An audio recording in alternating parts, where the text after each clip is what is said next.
발언 듣겠습니다. 네, 한반도 평화 체제와 북한의 비핵화 협상이 대단히 중요한 시점에 북한산 석탄 국내 유입 문제에 관한 말씀을 제가 한 말씀 드리겠습니다.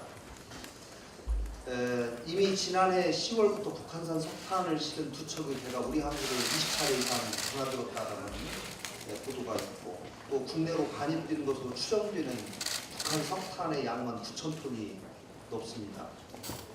해외 직접 구매로 작은 물건 하나만 구입해도 이력이 추적되는 상황에서 누가 어떤 경로로 이 석탄을 구입했고 최종 소비처가 어디였는지 정부는 국민이 납득할 만한 설명을 내놔야 합니다.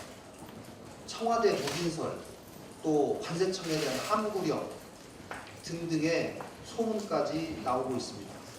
만약 정부가 진실을 은폐할 목적이었다면 이는 매우 심각한 문제입니다.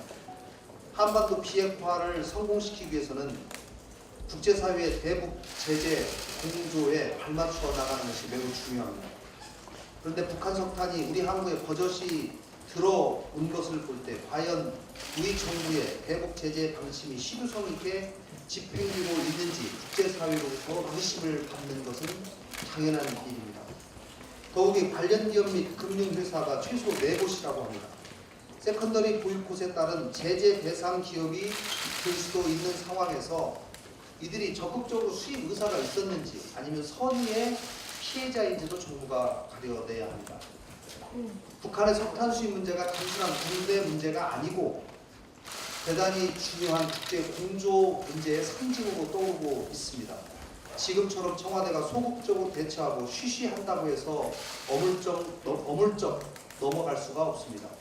국제사회와의 실의가 깨진다면 지금의 한반도 비핵화 논의 과정에서 우리 한국이 설 자리는 없을 것입니다. 모처럼 찾아온 한반도 긴장 완화 국면에서 북한 석탄 문제가 우리 정부의 그간의 노력에 찬물을 끼얹는 상황으로 변질되지 않기를 바랍니다. 이러기 위해서는 청와대가 북한 석탄의 국내 유입에 대한 진상을 국민들께 소상히 밝히고 긴밀한 관계기관 간의 협의를 통해서 현명하게 대처를 해야 할 것입니다.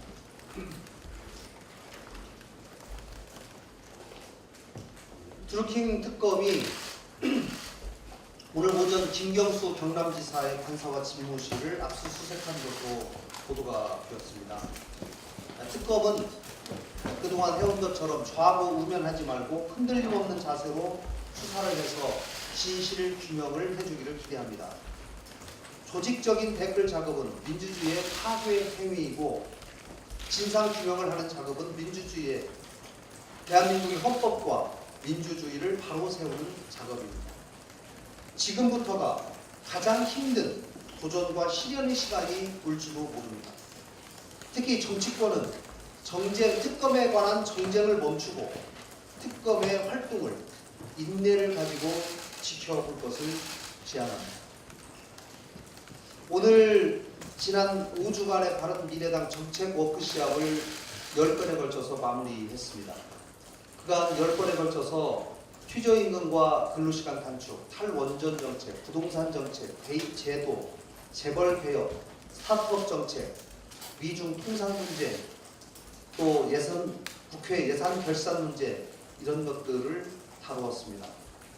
워크숍을 실시했던 주요 주제들에 대해서 단순히 공부에 그치지 않고 대안 입법과 정책을 만들고 이를 설명하는 위클리 정책 브리핑도 오늘 오후에 실시할 것까지 포함해서 모두 5차례를 실시하게 됩니다. 자세한 내용을 담은 관련 보도자료를 저희가 언론인 여러분에게 배포했습니다. 많은 관심을 부탁드립니다. 저희가 공부도 열심히 했고 법안도 만들었습니다. 이제는 성과를 내야 합니다.